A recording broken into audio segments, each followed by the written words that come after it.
Hi all!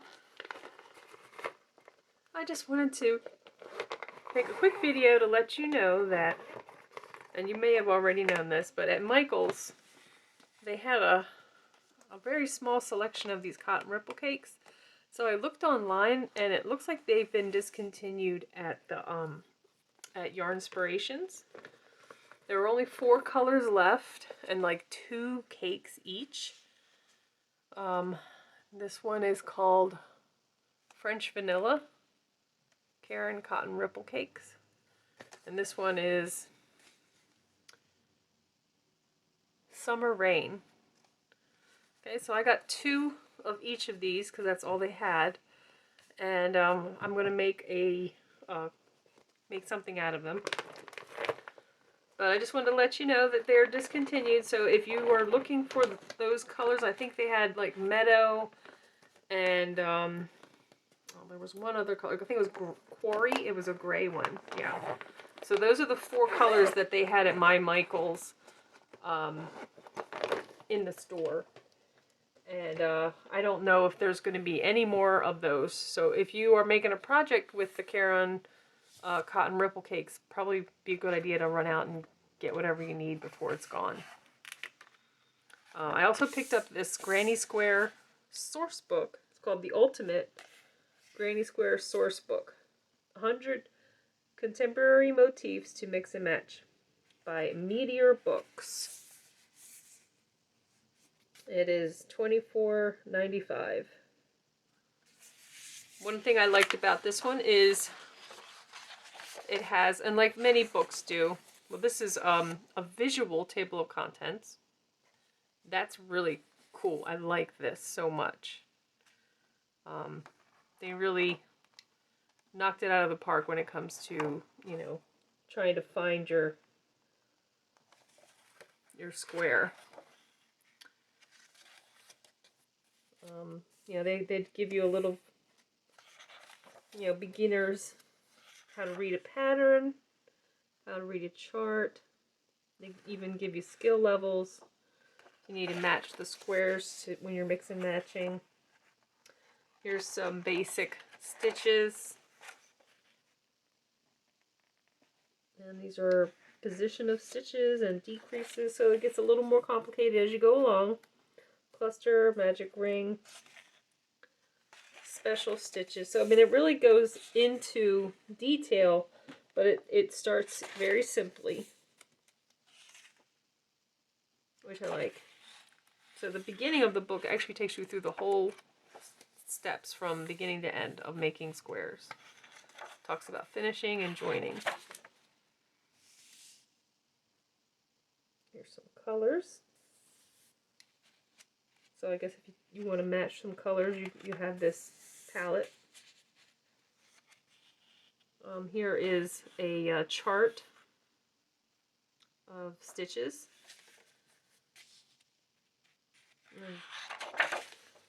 And then here we go. It starts off, looks like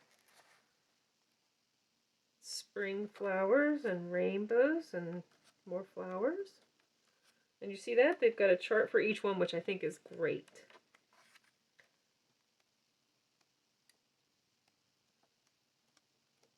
Just the coolest thing. Really enjoy a good square motif book. You know, because these are little projects that you can just pick up if you have the need to crochet something.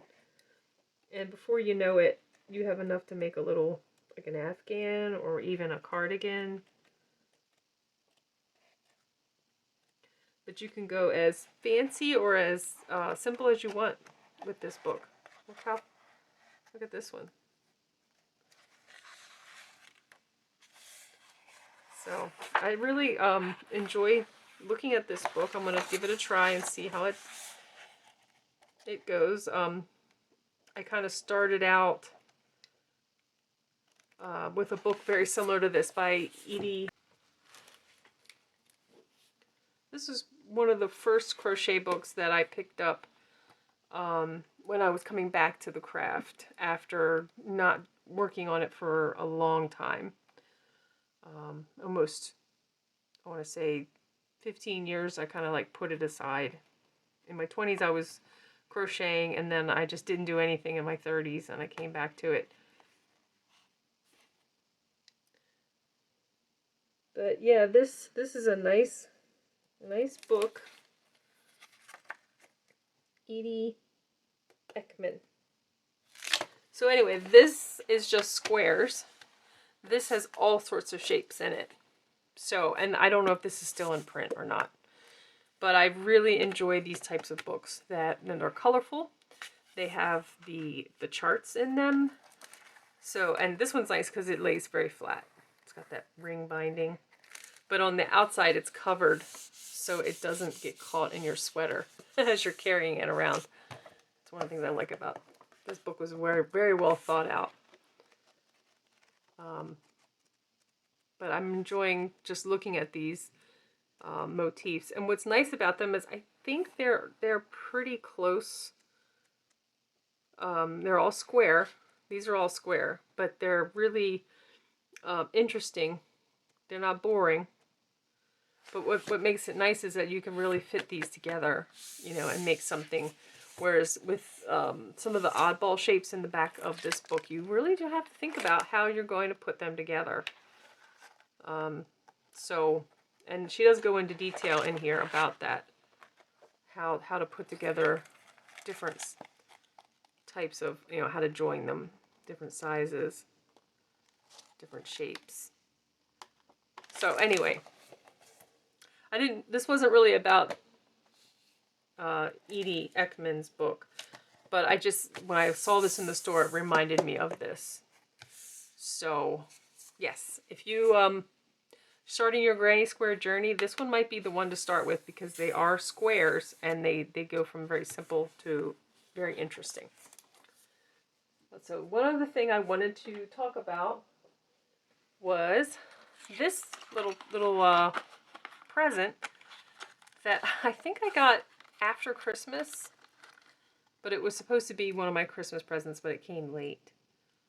I don't think I talked about these in a previous video. I'm not sure if I did or not. Let me know in the comments if I'm repeating myself. These are really cool though. They have all different colors in, it's an Amazon product. And I wanted the kind of vintage looking silver. But look at those different shapes. I love these hearts. Those are awesome. And these are like, you know those earrings that you don't have to have pierced ears for? It has like a clip, like the old-fashioned clip earrings. Can you see that? These are meant to clip onto like your shawl, or if you have a cardigan that doesn't have buttons, right? So you clip these at the top by the neck, or wherever you want it. You know, maybe you want to do a mid-chest and then have like little flaps hang down like a collar. You clip these onto your sweater, your cardigan, whatever, and then you have a clasp to hold it together. You don't have to sew buttons. You don't have to sew on a clasp. You just have these things. You don't have to use a shawl pin. So, you know, these clips are pretty safe. They're not going to snag or distort your work. And they hook together. So, you know, these are like cloak pin, cloak clasps. I really, really am excited about these because I am one of those people that I take a lot of time in the finishing of a project, and sometimes it languishes as a whip. The whole thing could be done, and I will have done all the sewing in of the ends. But if I have to put buttons on, sometimes it will languish. I have a sweater right now that doesn't have any buttons. I have bought the buttons, I have bought the thread, but I have not put them on yet. It's all in the bag with the finished, you know, piece that has all the ends hidden. I just did not put the buttons on. I don't know why. But anyway, this would eliminate that need. I will link below this product. So I hope that you enjoyed this today. Crochet your way today, because it's the only time we have.